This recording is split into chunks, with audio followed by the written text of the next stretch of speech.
Welcome to the Summer of Best Ball. This is your host, Justin Herzig, and I am ecstatic to kick this off. All right, so we are in June 14th. I feel like people have been drafting for 2 months already, and it has been a bit of a delay, but I knew we wanted to get this show going, and we are going to go twice a week, and I couldn't be more excited for our first show to have such a special guest. We have the man leading the charge for the industry's best fantasy football projections, the king of the high-stakes small field GPPs, the man who got a paper cut trying to touch a blade of grass. That was 2 truths and 1 lie, but that's a game we're going to play later on. Mr. Leone, welcome to the show. Thanks for having me. I like being on the opposite end of this where I don't have to worry about hosting or doing any of the StreamYard stuff. And I'm pretty pumped. Would you have ever thought that you would launch a live streaming fantasy football show in the middle of June and feel like you were a little bit late to the party? It is a crazy time. Yeah, and I appreciate the little host throw out because there will be some hiccups. There will be some bumps along the way. All of these assets and graphics and things that the ETR crew have made, I'm going to try to pump in there, see how we can get the shills, the likes, the subscribes, all that going. But the real reason we're here, though, is to draft some best ball. Hell yes. Yeah, I was going to say, so what are you thinking right now? What is the kind of temperament right now? I know you've been in the drafts and such, and we'll get in an actual BBM3 soon, but I just want to lay the lay of the land right now. I was in Italy for 2 weeks. I feel like I missed out on an entire puppy tournament. Did you get involved in those? Have you been drafting? What's up? I've been mostly drafting Best Ball Mania. I haven't done a ton of teams. I'm still like high single digits right now. I've been focusing more since we had our conversation about, the mental health of the slow drafts versus the fast drafts. I've been trying to carve out some time on the fast drafts. I feel like I always end up drafting in waves. Like I'll draft a handful of teams, wait a week, draft a handful of teams. So I'm kind of, it's like if you're training for a marathon, we got our week of sprint training and then a little bit of recovery time. So I'm ready to get back into some more drafts, and we're constantly updating the ranks. And one of the things we've been talking about in the Slack channel is the ADP has been changing a decent bit. So we're at a point in the summer where we're a little more confident with our inputs and rankings, and we're deviating from ADP a little bit more. It's kind of like let the ADP do its thing, and we got our ranks that integrate the ADP to an extent. So I'm looking forward to some more drafts. Are you at all concerned that each day that goes by, these guys keep getting older? The older they are, the more experienced they are. And I think that experience is going to come through big in Best Ball Mania 3. So I'm not worried at all. They're just getting a little bit more training in at their age. I can't even imagine how old they're going to be in week 17 when that's what, it's fun. Okay, so I'm going to set this up, but while I'm setting up and getting us in a BBM3, anyone who's in chat, we'd love for you to join us in this draft. I'll give you a little a heads up before I join so we can time it. But Mr. Leone, can you give us 2 truths and a lie? Tell us 3 things that you believe that are happening right now. Maybe they're going to happen in the upcoming season. And let's let chat kind of guess which of those are the one that you don't actually believe. All right. Amon-Ra St. Brown will be a top 20 wide receiver in Underdog scoring end of season. Number 2, Joe Burrow will have a top 8 advance rate at the quarterback position. And number 3, Treylon Burks is a much better pick at ADP than Brandon Cooks. Okay. So we have Amon-Ra, we have Burrow, and we have the Burks versus Cooks. Let us know, chat. What are you thinking? As you do that, I am going to be entering this right now. So come join us and we'll get into some drafting. Okay. All right. We're looking through chat. We got Burrow lies. We've got 3 is a lie. We got some people aren't sure about Treylon. I know Levitan was in the chat earlier. He was I think he dropped it on one of the pods, but that was definitely the big contention, was that Cooks versus Burks conversation. Well, no one believes that ASB was the lie. Tell us, which one was it? The lie was Joe Burrow top 8 advance rate at the position. I think he's just going too early.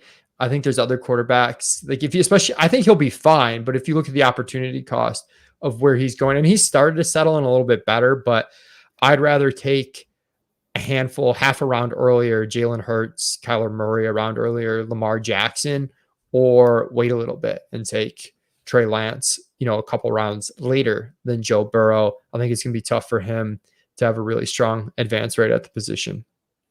I think that makes complete sense. And yeah, I think we are drafting him based off those last few weeks and what we think is hopefully going to happen. But range of outcomes, I agree. We just haven't seen the history of success for that non-Russian QB getting drafted that high.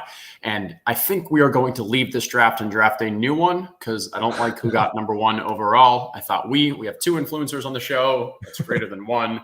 But no, Mr. Overset still gets his 1.1. Whew. Okay. He's got too much experience. He managed to jump in the correct draft and everything. Sharp. All right, I know, definitely rigged, but hey, we'll see what he ends up being able to put together in this draft. Definitely one of the things that I'm excited about in this is getting a chance after the draft. Because throughout it, we'll talk through strategy. We'll talk through kind of what I'm thinking about, what with the guests, who they're thinking about when we make this draft. But I think most importantly as well, would love to, after each draft, review 1 or 2 of the people who were in this room and in the draft as well. And so we'll see. We'll pick out who's actually in this draft to get a feel for what they were thinking, maybe put ourselves in their shoes. But here from the 110, historically 110, we think, okay, this is where you can maybe go with that. Start off with a a 0 RB, maybe wide receiver, tight end, wide receiver. What are you kind of thinking when you got a late pick this year? Yeah. So earlier in the offseason, I did like maybe going wide receiver, because there were some backs falling to mid end of 3, like Aaron Jones and Saquon Barkley. It seems like it's a little bit tougher to do that. I do like Dobbins in 4, maybe. But I'm probably going at least 1 running back at the turn here. Dalvin Cook's a guy that we've been ahead of ADP on for quite a bit I like. In this situation, when we have both Henry and Dalvin, so I am using ETR rankings. I'll continue to use them throughout. I mean, we have Dalvin higher. Are you just going to say I'm always going to go Dalvin ahead of Henry I think I'd take Henry here. Okay. I think it's really close, and it's a good spot to get Henry after ADP. You're more likely to get a touch more unique combo. And it's the same. It's not going to change your build at all, really. So I do like Henry there. I think it's close enough that I'd take Henry over Dalvin and just take the ADP value. And someone, too, if you're drafting a ton of teams and you want to get like logical exposure to some guys, you're going to have to sacrifice a little bit in the rankings. And this, to me, makes sense. What do you think about, you're drafting a ton of teams, obviously, Justin. Sometimes, okay, I like this guy more, but I'm always getting this guy and I can actually get this other guy at a good price. Yeah, I think in general, there are a few players that I'm just like, hey, I'm just never going to draft them. And when the value falls enough, I'll take it. So I would have loved to have Kelsey there. But honestly, I think a Derrick Henry, Joe Mixon start is one of the few, like, hey, where you can get the top 2 running backs and like feel really good about it. This was a strategy that I employed pretty heavily last year, going RB to start, and then just say, hey, like now we can, because RBs are falling, you can maybe just say, hey, go 5 and grab 3 late. So I'm thinking Mixon here. We're pretty happy with that Tennessee's, with that, Henry Mixon start, and see what we can make happen. Yeah, so we're looking at already probably max 5 running backs, somewhere between 4 to 5 right off the bat. We'll see what type of room it is. Sometimes we get these real wide receiver heavy rooms, and it can be tough to adjust because you feel like you're chasing wide receiver the whole time, even though you do have that edge at running back. It prevents you from taking some running back values in the mid tier, but it's one of those things that's unknowable at the 1-2 turn. What's going to happen? I'm pretty interested as well because, we've seen some of the other, content creators out there that have kind of created a brand. And as you said, like ship chasing, those wide receivers go crazy early for those actual drafts where it's being done on stream. I know Overs that sees a little as well. Curious throughout the summer what we see with the establish the run, like how much will these rooms kind of change? And maybe it is a little more running back early. Maybe it is a little wide receiver early. Agreed with you. You gotta kind of, I think we'll get a better feel as the summer goes on. But for now, I need to start. I don't know how much you've been studying. I don't know if you got your flashcards, if you saw the quiz that I put on Twitter, but we got Tennessee and we got Cincy. Who are their 2 week 17 opponents? I know Cincy's Buffalo. I don't have the Tennessee. I don't know the Tennessee's Atlanta. Atlanta's Arizona. Dallas is with Tennessee. So Dallas is with Tennessee. Okay. So you got to do 10 push-ups for each for week 17 correlations. We don't know. We'll get you back on the flashcards after the stream. This is because we've been behind ADP on CeeDee Lamb and Dalton Schultz, so I haven't looked it up as much. That's fair. But knowing who I have right here, I would not mind grabbing a Tony Pollard later on. Yeah, Pollard later on. And it looks like we're closer to the Schultz stuff.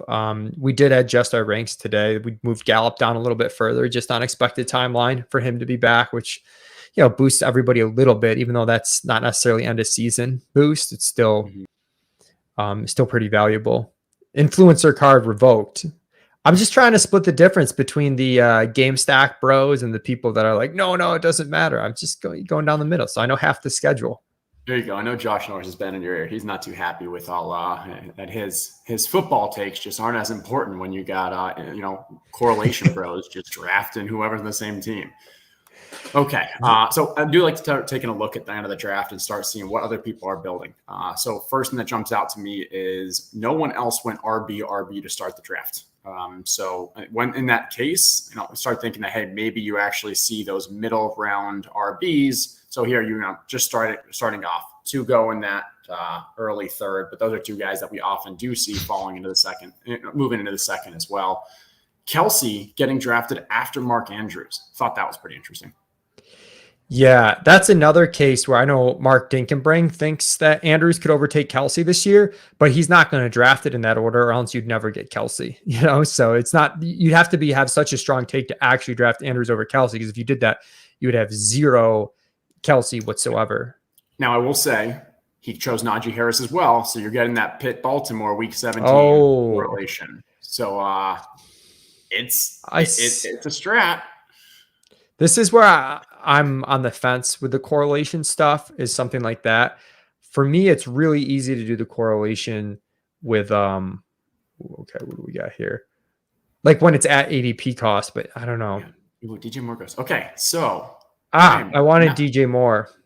I am not normally a draft Josh Allen, but we do have the Joe Mixon on the other side of that game 17. You're getting a little value on his ADP. We definitely don't want one of these running backs. And I think it's a stretch to start drafting wide receiver.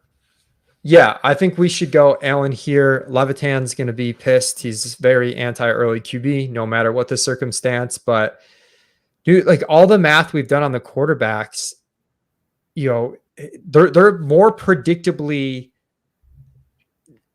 extending the gap between them and the other quarterbacks. And Allen in particular, it's the perfect combination of a rushing quarterback on a high volume pass offense that's going to score. And the weekly ceiling for him is absolutely insane. There's only a few other guys that can match it. So I'm fine drafting him here. I don't normally like to do it either, but the combination of the correlation and the strength of the wide receivers that are there make it that way. So this is an interesting spot too with, do you go Judy or Waller? Like if you did Waller, you're really kind of dead at wide receiver, but we could just draft so many wide receivers. We could draft or like do you 10. grab Connor and just say like, hey, you've got 3 stud running backs. You've gotten value on the last one. I think I would probably take Judy or Waller. Okay, let's go Waller. I'm not a huge fan of Judy, of Terry. These 3 wide receivers, I feel like are all going to drop in ADP over the next month or two. Yeah, I'm big on, I think a couple of the Denver wide receivers are going to really disappoint, but I think a couple could be league winners, and basically just a wide range of outcomes. And I'm betting on the uncertainty a little bit more. I'm really in on the wide receivers this year with the quarterback upgrades. Just kind of like those are the guys I want on my team who I think can just leapfrog a ton of rounds. But to your point, that's already at 3-4 turns, already 2 rounds higher than, maybe not 2 rounds, but a round and a half higher than Judy was going last. No, about 2 rounds higher than Judy was going last year. Freaking Mr. Zero RB guys going Chase and Gabriel Davis hurts our Allen stack ability there. Should have known this room Gabe wouldn't come back. This Gabe price is getting out of control. I love Gabe so much, but round 4, that's I think that's egregious. That's tough. Yeah. And I mean, like when I'm looking, like maybe we can get Crowder later on. I don't hate that given the value when you've got the stack partner there. Obviously you just couldn't take Gabriel Davis in that 39 spot. But I think what happens is people have been drafting Josh Allen in this like 20 to 20, I mean, in this 30 to 32 spot. His ADP is 29.9. And so what happens is then when it comes back, people are like, oh, I need to grab Gabriel Davis. And so every time he gets grabbed here, his ADP gets pulled. And now without any of this correlation, like if you were just doing traditional projections, Gabriel Davis should probably actually be like, I don't know, in like the late 50s, like in that late 5th round. But because each time you get that correlation just kind of keeps pulling them up. And we were talking about this before the stream, but overall, we're seeing more than ever the amount of correlation because people aren't only trying to correlate to their team, but also trying to correlate that week 17. People are slowly reaching and pulling their ADP. And so I think we're going to look back at the end of this year and see how ADP actually may not be as accurate as it was the last couple of years because these correlations, twice as much correlation people are reaching for, are slowly pulling up these draft picks. Yeah, self-fulfilling prophecy. It lines up that you take, Gabe Davis at a certain point with Josh Allen, then Gabe Davis's ADP rises, and then people can justify taking Gabe Davis stacked with Allen because it's at ADP. And it's a circle like that. I would say like you're not dead even in a huge tournament. Like let's say we just ended up with Allen and Mixon. Like hopefully maybe we get Knox or Crowder later. You're not dead. You've got a mini correlation in 2 players that were fine picks at their cost.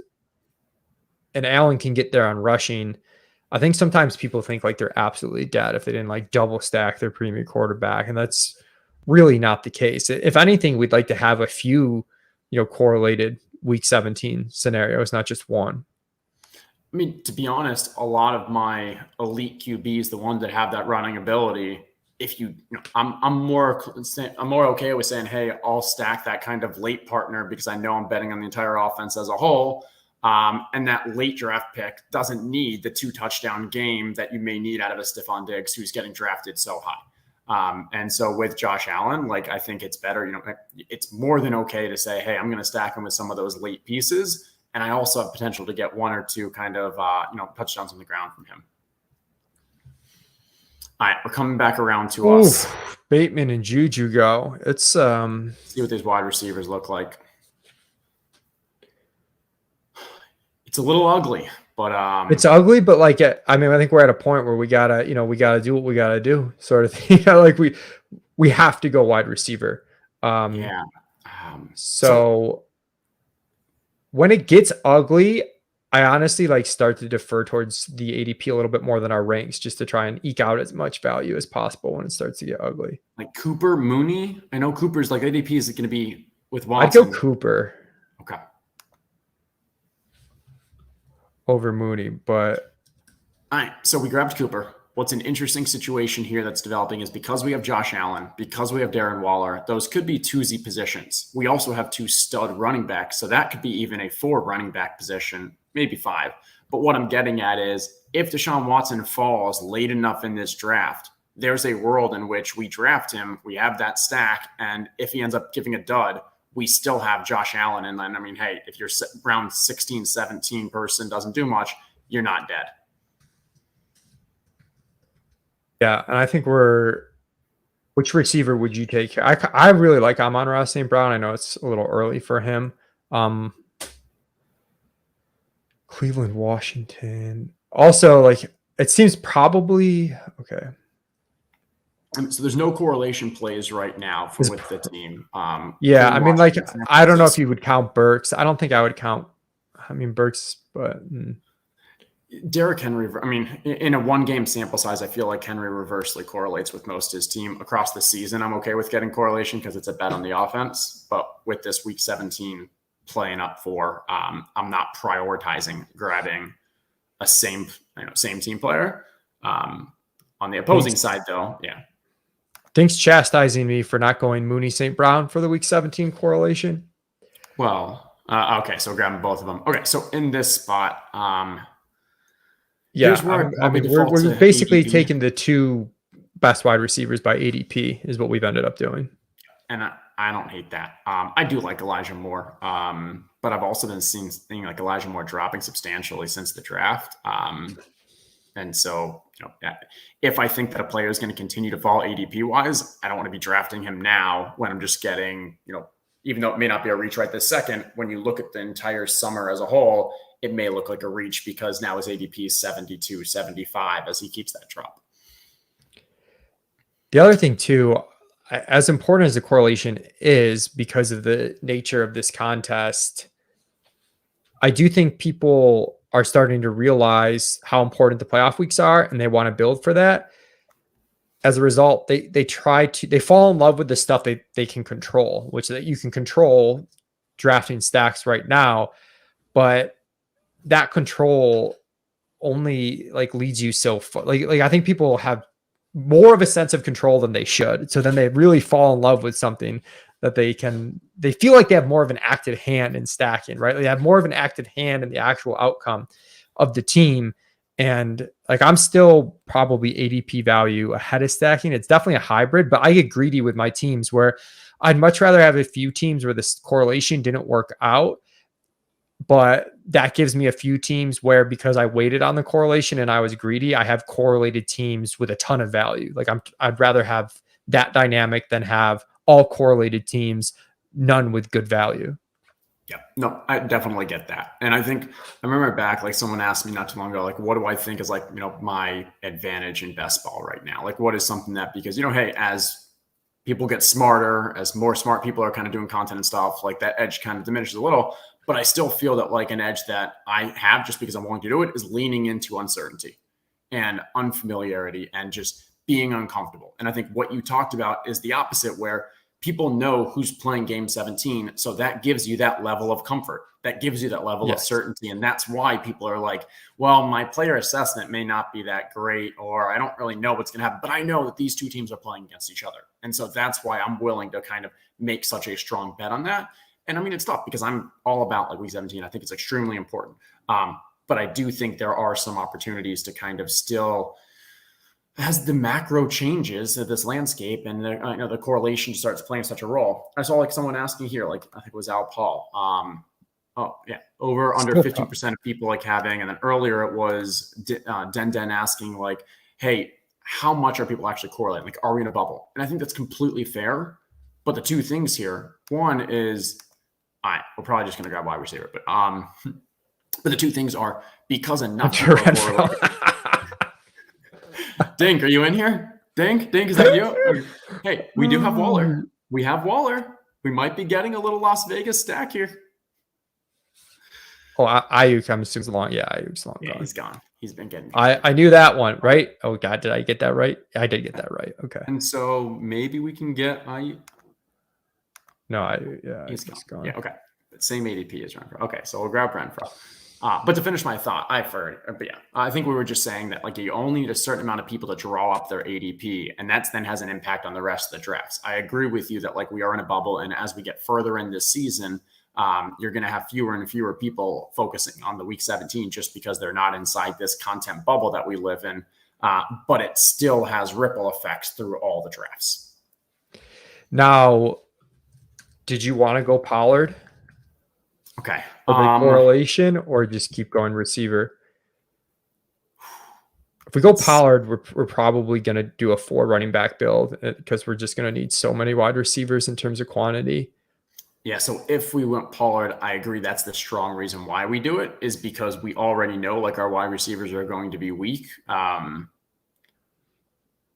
And then we get the Henry correlation. Right. Yeah.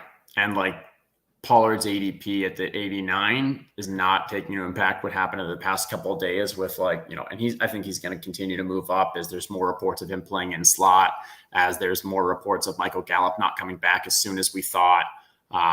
So as long as JGFC doesn't make this snipe, I think we go with Pollard. If Pollard PJ Pollard.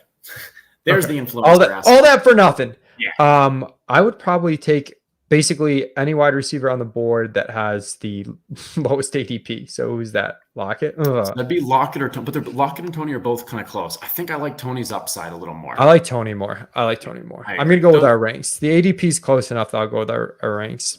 I'm fully supportive there. So Giants play Indy. We don't have any Indy going on now, but worth at least keeping in mind as the draft goes on. I do think to the questions that were asked on the percentages, like I think less than 15% of teams will have 3 game stacks in week 17. Yeah, I mean, we had a fun conversation in Slack like a couple weeks back, where I think I was running the numbers, and it was something like 99.99999% of teams just by randomly drafting will end up with at least one correlation. And that was just because you have 18 people, there are 16 games. Like it's almost impossible. You basically maybe it is over. What am I missing? No, maybe it is over 15% then, just because I wasn't factoring in how much is going to happen like unintentionally. Right. So the way to not have any correlation is, so you have 18 people on your team. There are 16 games. You need to have multiple stacks of the same team and then plan it accordingly that they don't randomly play against each other. And that's why I was saying like, it's literally 1 in a billion. If you did it randomly, that there'd be no correlation. 1 and 2, I think it's actually like 2 is probably most common. It might even be up to 3 through random chance. And so that's where like, now that people are playing for it, I don't think that increases say now there's going to be 5 levels of correlation, but you're going to have more that have 3 or 4 pieces of correlation in a game rather than just the 2 random one-offs. Yeah. And then someone also had a good question about unique lineups. So like if everyone's correlating, are there going to be a lot of overlapped combinations?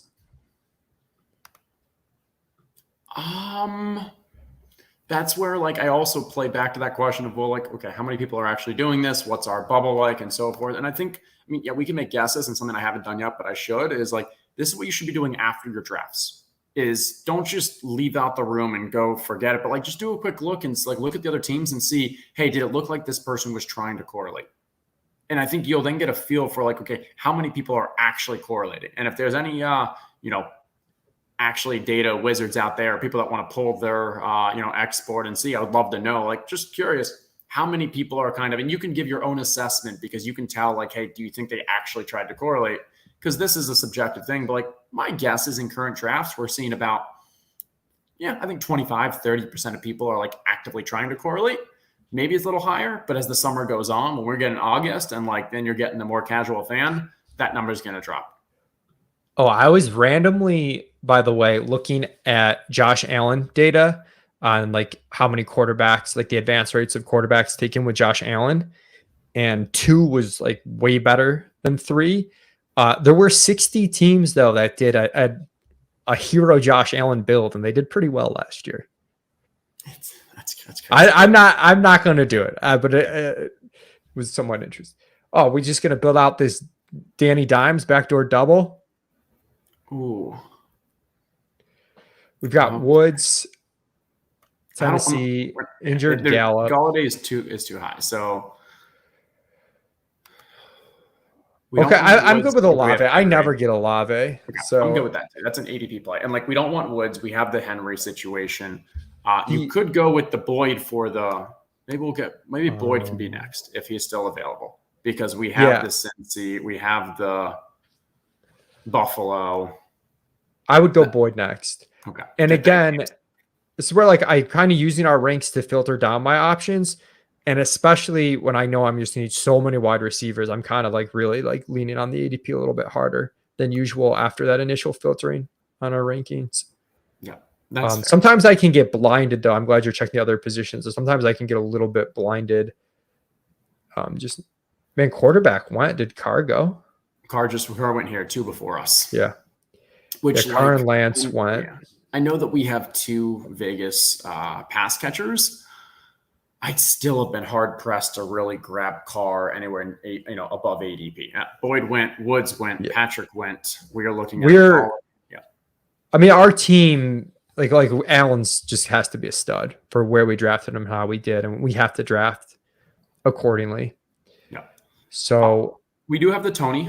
We could grab the Golladay. Daniel Jones is by week 9 versus Josh Allen at 7. So if we wanted to get that fall, I think that's a perfectly fine combination of 2 wide receivers. I'm not happy to reach on any of these 3 right now above Golladay. I mean, not a reach, but I'm saying take an ADP value above Golladay. There's also James Cook. I would go Golladay or Cook probably here. No, we have the Josh Allen pass catching. We don't have any pass catchers. I like it. You want to do that? I like that. Yeah, I haven't really gotten too much of him either. And again, I'd probably want to go 4 running backs, but to do that, you need someone a little bit decent there. Okay.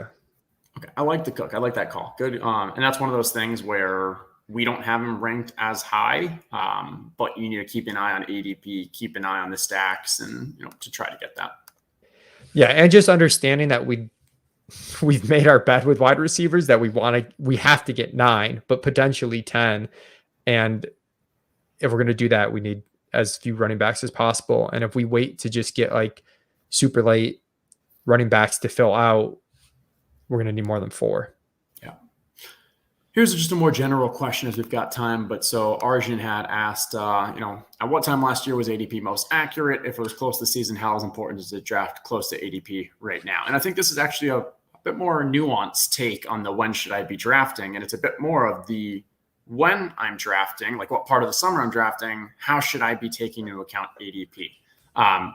We'll get your thoughts and then I'll chime in.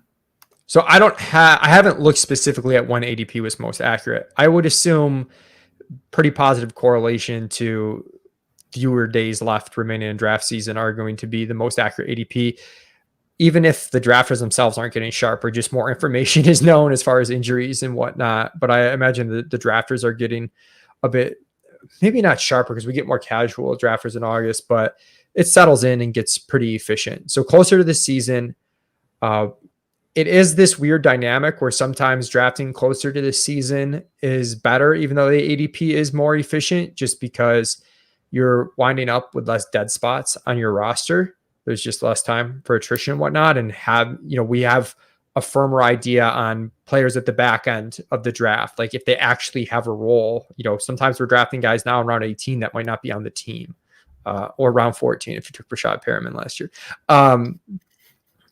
So it's kind of like the answers seem counterintuitive that it's most accurate closest to the season, but it's also easier to build better teams closer to the season. Yeah. And so the data has definitely suggested that as we get closer to the season, the average output score on teams drafted does increase. And I think that is probably a best indicator that ADP is probably sharpest later on as well. Because ADP is obviously, it's got that positive feedback loop that it's based off the people that are drafting, and then it adjusts and then it influences the other people drafting and so forth. So I would say, but yeah, I think for me, the decision comes into ownership and how much volume on a player I have. And early in the season, I'm more willing to just kind of make my bets on my guys because I don't know what ADP is going to do for the next 3 months. As the season goes forward and we get a better feel for where ADP is, that's where I'm less likely to kind of really go against the grain on the ADP. Someone said the trick is to correlate all the weeks simultaneously because they were talking about the different playoff weeks. Yeah, we need some sort of Venn diagram to the crossover to get max correlation between the 3 weeks for the teams we drafted. Look at that. Right at the ADP. We're going to end up with the double stack at ADP. Beautiful. We didn't get the Tyler Boyd, but that's okay because we've got the Josh Allen, 2 James Cook, 2 Jamison Crowder, with Joe Mixon just scooping up all the points for the Bengals. I don't know why we're going to continue doing the stream throughout summer to draft second place, but but we'll keep it going. There's also Jahan Dotson with Amari Cooper. Okay. I don't hate that. And As a with the possibility. McLaurin kind of holdout news, no training camp news, I think we may see his ADP moving up a little. So we'll give that a star for that correlation. What about these running backs we're looking at right now? Any of these tempting to you? Yeah, I mean, I think like both Pierce and White, the rookies, I think there's a decent drop off after those two backs. Pierce just went, he was the one I thought like might have fit our build the best, like to stop at 4, just because the somewhat of a, I shouldn't say role certainty, but more likely to have a roll out of the gate, which if you're only going 4, you kind of want all of them. But both those backs go, which makes me not, I don't think I want to take it back here. I don't know how you feel. There's Hines. Maybe we should start Hines for the Tony thing. I know we missed Galladay, right? Yeah, because we went Cook instead. I will say I think there's a bit of a drop off at wide receiver after this tier as well. Sniped on. That's a little tough. Okay, Hines is not bad for a 4RB build as well because he gives you that kind of higher floor on weeks versus like a Darrell Henderson or, Alexander Madison, who many weeks will get 0. You go to Hines and we're going to get that New York Giants kind of game 17 correlation. I like the Hines. That lets us stop at 4 running backs, I think. Yeah, I would As say noted. I would say that's good with 4 up until pick 18, and then 18 we have that flexibility. If we feel that James White's a good pick for here, we have the at least option to compare. Yeah, White in the FFPC ones is like so free. It's like in the full PPR drafts, but even here in Underdog, like to get him for free, I don't know at what point, like they have a lot of backs on the roster and he's coming back from injury. So the thing I'd be concerned about is like, maybe he's a cut guy, somewhat surprisingly, but if he makes the team, I think the upside even is better than people think. Like people think of him as a boring guy, but that role on New England, I mean, Brandon Bolden, we had stretches where he was like a 14% target share, yeah, you get that as a running back in round 18, you're really happy. I mean, do you remember what he did in his one game last year? I don't. It was really nice because I remember I made like a joking bet with Bime4 on like how many targets he had in receptions. Okay, so he played 2 games and he had 6 receptions in both games. Wow. Yeah, like it was a little more like, hey, you have like, rookie quarterback, the dump offs, a core player on the offense, like James White, who's been there, knows the system, like expected him to have that heavy role. And so, yeah, 7 targets, 6 receptions, 6 targets, 6 receptions, 49 and 45 yards. Like, I'm not saying he's going to, average 6 receptions a game, but he could very easily average 3, 4. And then also we see guys, like you mentioned, the Brandon Bolden, we see guys that were, we don't think of them in the running role. And then they start getting goal line touches. They start getting some of those kind of between the 20s. So yeah, no, I'm bullish on James White. Also think New England's going to throw a little bit more for 2 reasons. One, just year 2 with Mac Jones. I guess 3 reasons. Year 2 with Mac Jones, I think they're just going to put more on his plate. 2, they ran pretty pure game script wise throughout the season. And I think they're going to be trailing a little bit more this year. And 3, if you just remove the Buffalo wind game, their pass rate last year changes by like 3 points. It's like insane. It goes from 55% to 58%, which is, I mean, pretty nuts to just remove that one game, which you should remove because it was a total fluke. Yeah, it was Jack Miller who put out that tweet, but they went from basically like right at the end to like 23rd. Like still not great, but like a lot more reasonable from the pass rate. Yeah, Mark, Jack, and I were working on our team level stuff, and Jack's like, "Well, why don't I just look at it without that game?" And it was pretty crazy. I hate removing games, but I'm fine with like taking that game and putting it to like a base level of a bad game, and you still now like are seeing substantial difference. Okay, we got 2 picks away. This is where I'm starting to think like, hey, we do have these onesies going on. The running backs are fine, but as we said, we're not going to do that with what we've got right here. The wide receivers start getting pretty ugly around this spot. And a lot of these guys will also keep falling. All right. So we could just lock in. Yeah, I think we should just lock in Daniel Jones. Get that. He's one of the few quarterbacks that goes at this point too, that I think the upside's pretty mean. Like looking like him and Zach Wilson for me. I know some people are into Jameis, which I can kind of see, but for me, there's also I guess there's Watson, but yeah, Daniel Jones for me, I think that's the pick. I agree. I like it. And yeah, it's a small reach, 154 versus 163. But I see that these two guys each only have one QB. So I'm a little scared that they may draft them. And then also, like this late in the draft, the ADP reach of that isn't as substantial. We need a second tight end, right? What was that? Yeah. Is there a tight end here? I don't see anything that jumps out to me that we're not going to be able to scoop later on from a wide receiver wise. I mean, David Bell, we're getting to the point where we probably should take David Bell, right? Or I'm just scared with these ADPs are based off Deshaun playing, and now that we're I would go more. No, I think he's news. Okay. I'm okay with. I've just heard some rumors about Robbie. I don't know. Might get traded. Might retire. Might retire. Maybe he just wanted to get that Baker deal signed. Yeah, I think it's between him and Bell. I still like Bell just as a wide receiver that Amico really liked from a prospect standpoint, that regardless of who the quarterback is, should step into a pretty immediate role just because they have nobody else at wide receiver too. I mean, wait, I'm blank. Is it Jacoby Brissett? Is there a backup right now? Yeah. I mean, it's not going to be good. They're going to run so much, but it also could see a situation where Bell, maybe operating as a short ADOT guy ends up, but we are making the bet on Amari being pretty good already, I guess. Yeah, and we don't have like a major game stack there, no QB. I'm good with the Robbie because I think also hey, this is one of those where if Baker, that trade does go through, then Robbie's ADP should, I don't know if it'll increase. I mean, it'll definitely increase. And we're also looking at a team where we're taking so many receivers that we're probably going to end up taking some shots on the free agent wide receivers. I would think it kind of fits the mold of our team pretty well. Just guys that could be drafted 3 rounds earlier in a few weeks from now if one thing happens. Yeah, this is positive. I'm just going to assume that's true and it's 100% things are going to go well and Robbie Anderson's a smash. I know Dink's been drafting a lot of Robbie Anderson and he was getting a little. Our ADP was definitely heavy on him. And we only draft according to our projection. So that works out.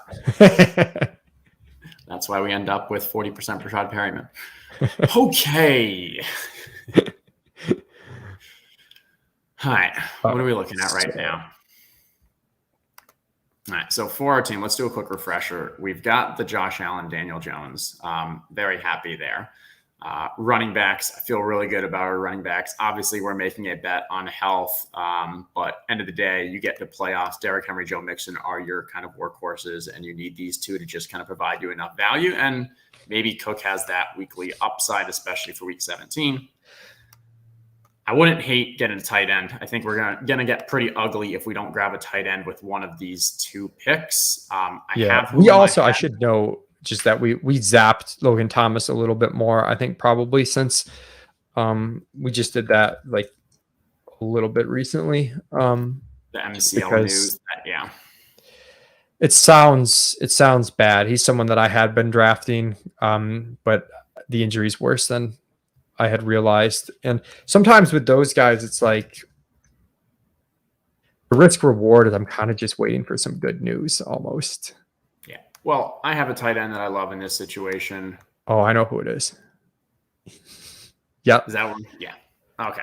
Yeah. I mean, he's getting close to the top of our ranks. It's correlated. I'm assuming there's no bye week overlap. It seems perfect for what we want. I will throw out for tight ends, I do not care about bye week overlap.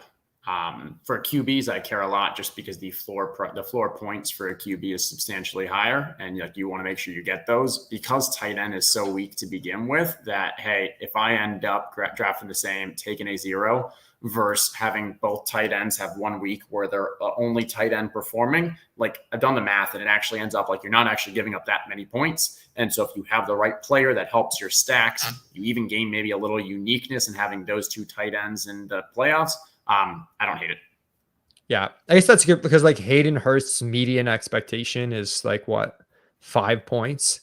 So if it was the same bye week as Waller, you're basically sacrificing 5-ish points. But less than that, because also the week that your Darren Waller's alone, you're only counting on his. So the chance that Hayden Hurst outscores Darren Waller, or maybe Darren Waller's got an injury, makes that projected value of the 5 actually lower. Gotcha. And then, like you said, like the certainty at quarterback, like everybody's scoring 14, 15 points. I think we got to take David Bell here. Look at that. I mean, that works out. Look at that. That's some value too. So 183, ADP there is 164. We get that kind of Cleveland aspect. So like DPJ, who's up in our ranks that we might need to dock a little bit. Like I'm more worried about him being tied to Watson. And I already kind of gave the reasons why I still think Bell at a certain point is a pretty good bet. And to be honest, if I'm talking a worse quarterback, I think DPJ is far more affected by a worse quarterback getting the ball downfield versus David Bell, who can actually become that kind of security blanket, can make it those more like kind of, 7-yard down passes and such. So, yeah. All right. It's coming together. We got a nice mix of, we're starting to get some upside picks at wide receiver. We got a couple rooks in there. Don't say I only draft olds, chat. We've got a little youth mixed in. We do have Jamison Crowder mixed in. Classic Leone pick. Jamison Crowder. All right, baby. All right, like, can you bring, what's our team again? Yeah. I'm just seeing if there's any like stack things in the back of my mind. I guess Wandale, maybe we should. I shouldn't say these. He did? Yeah. Does he usually, has he? Oh man, maybe he's been going earlier. His ADP is 178, but I'm pretty sure I saw him go like way earlier. Yeah, never 158. Mind. Yeah, and that's not a Daniel Jones stack, but maybe that person has Kyler. Okay, I'm not going to try to put sense into that one.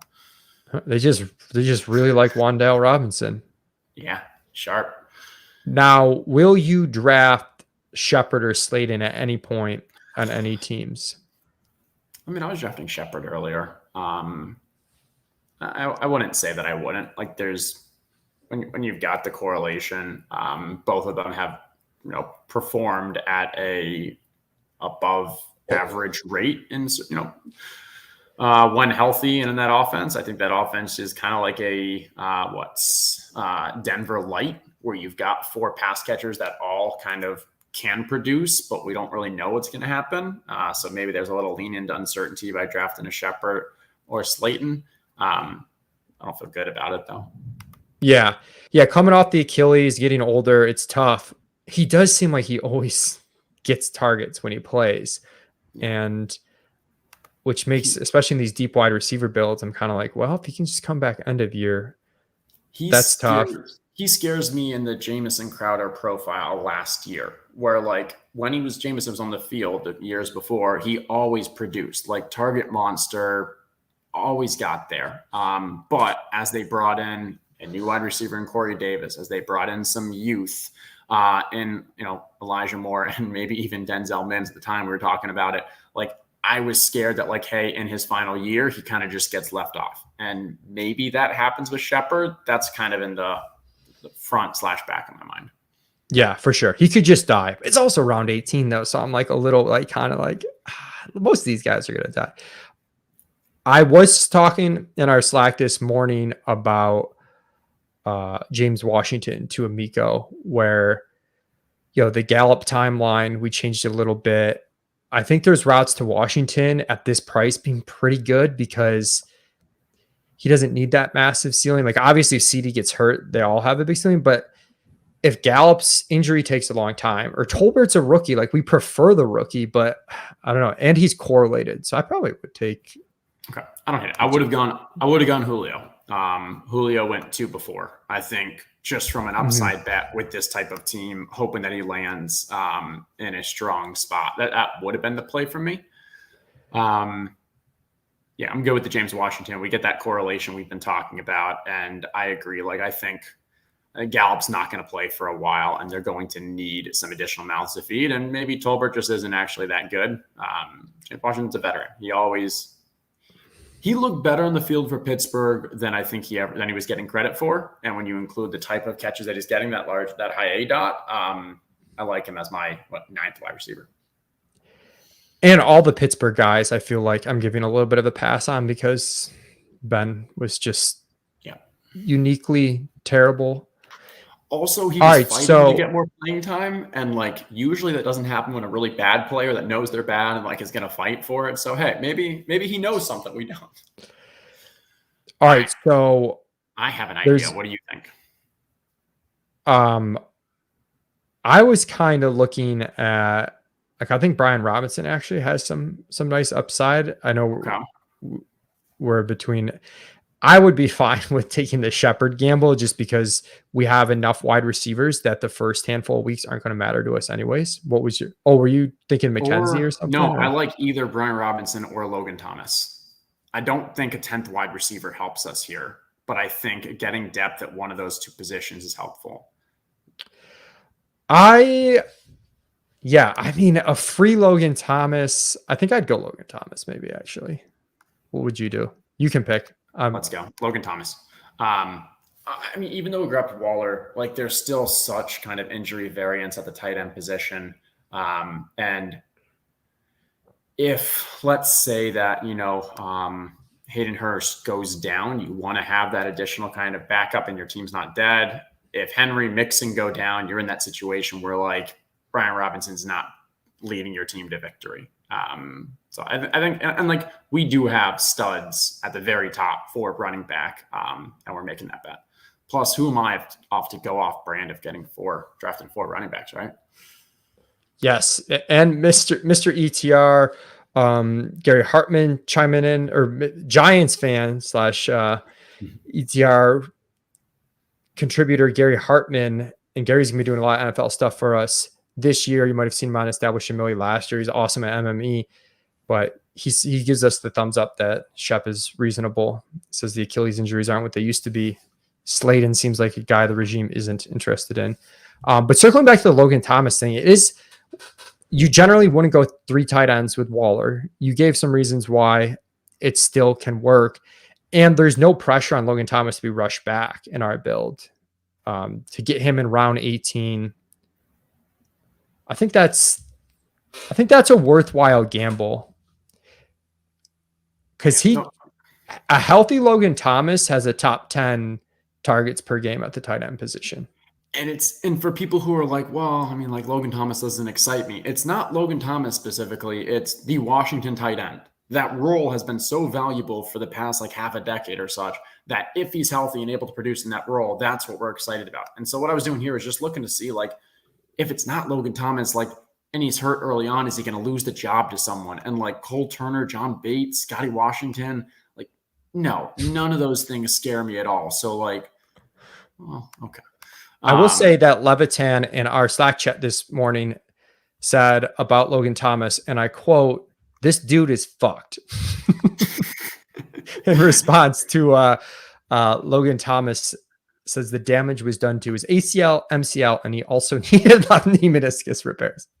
So doesn't sound great, but hey, round 18, correlated 3rd tight end.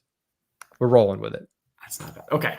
Is there anyone beside Influencer 1.01 that was in this draft that is in chat with us now? Let me know and we will run through your other than that, how do you feel about this draft? I'll say started off a little iffy for me, but I think we kind of came around and put together something pretty nice. I think we pulled it together. It's always tough when you start RB and then it's a wide receiver heavy room and QB. And yeah. QB third. And then we just at that point were like a little too early for Judy. Let's take Waller. I think we made it work. And again, if you do wind up at a position where you need to hammer, which usually would be wide receiver, because you rarely ever need to hammer any of the other positions. Again, like I become much more ADP conscious as I realize, oh shit, I'm gonna have to get 10 of these. So like I got to take some gambles and hope I get some guys fall a little bit later. And that's sort of what happened. We ended up getting David Bell falling later. And the Allen correlation, we backed into a double stack there. So that was kind of cool. Yeah, that worked out well. Okay, so Chris Llewellyn is at the 2 position. Let's take a look at this draft, Chris. All right, starting off with Christian McCaffrey. He's actually my 1.01. I will draft Jonathan Taylor above him just to get the different. So I'm not only getting CMC and no JT, but I'm extremely excited for CMC this year, and especially if Baker's able to go there, that could be fire. So we got Leonard Fournette in the 3rd, Elijah Mitchell, Ramondre Stevenson. He's got the Tampa Bay Carolina stack going, I believe, with Fournette, CMC, and I think he took Godwin too. Look at it this way. There we go. All right. So Brady and Stafford, looking about getting both at ADP. Overall, looks like, is pretty much drafting, definitely not reaching for anything, because that's the first thing I look at for any red flags there. Like, are you reaching? I do love, probably the number 1 game stack that I've been building is Tampa, Carolina. Now, a lot of that's because I've been getting a lot of the, CMC early on. And then I was going for Godwin pretty hard early on too, because even if, he doesn't start well, I'm still going for those playoffs. So love just seeing that kind of game stack you're building there. What do you think about grabbing Brady and Stafford?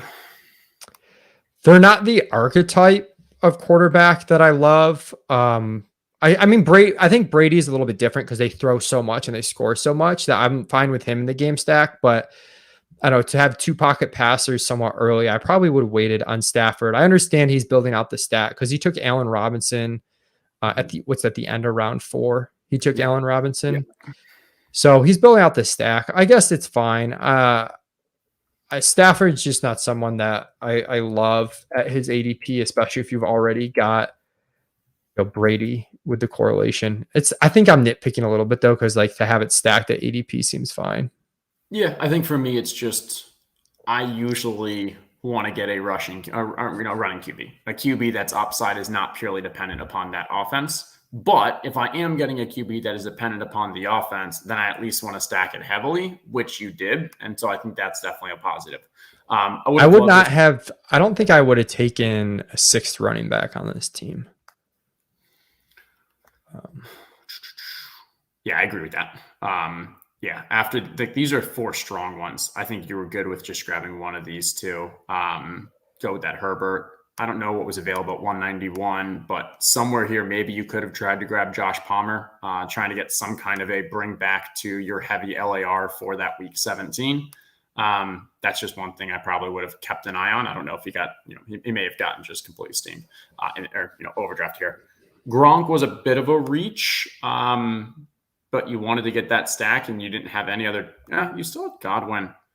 Gronk is also, if you're going to reach on a guy, I do think his ADP when he's officially signed will continue to, I guess, rise. I don't know, rise lower. The number will get smaller.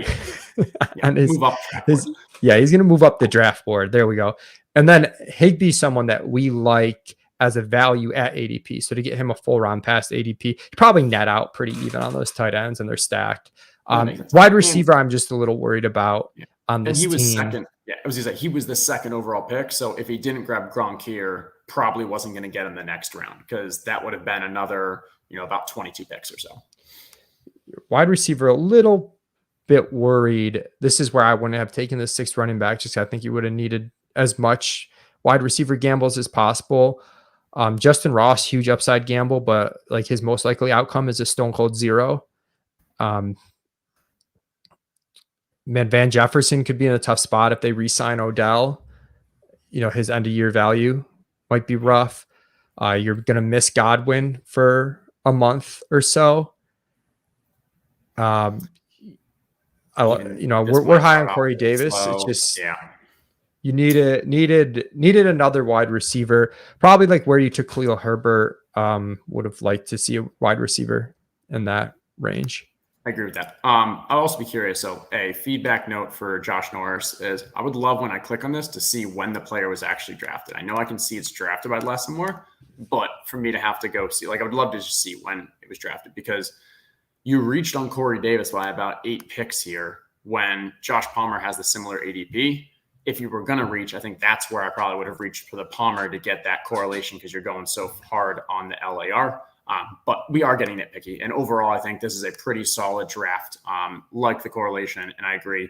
Make one of these a wide receiver, try to get an LAC guy, and that would have moved it from a B+ to an A for me. Yep. Agree. Oh, this has been fun.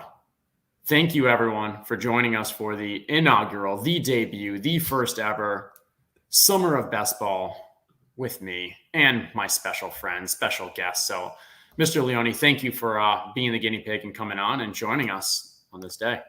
I'm already counting my half of the 2 million, Justin. So okay, good. I want to talk through this. I have made a formal decision after consulting with no one that rather than splitting, if I win these, if I win $1 million, I'm going to throw a huge ass party. And everyone that came on the stream, like throughout the summer, is all invited. So you're basically getting equity in all of the different drafts that I'm drafting with. Your equity is just not cash. Oh, so I'm not going to get $1 million?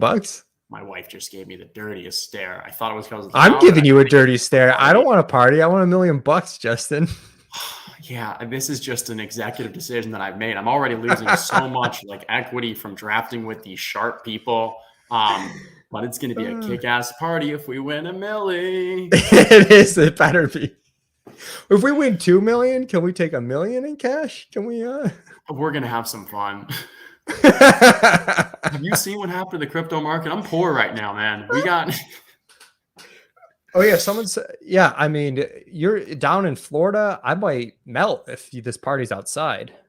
Oh, it's I mean, hey, the last party we threw was in Miami in January, and that was at the Miami Heat Stadium. That's where TOC was representing. So we can throw a party. Overzet was there.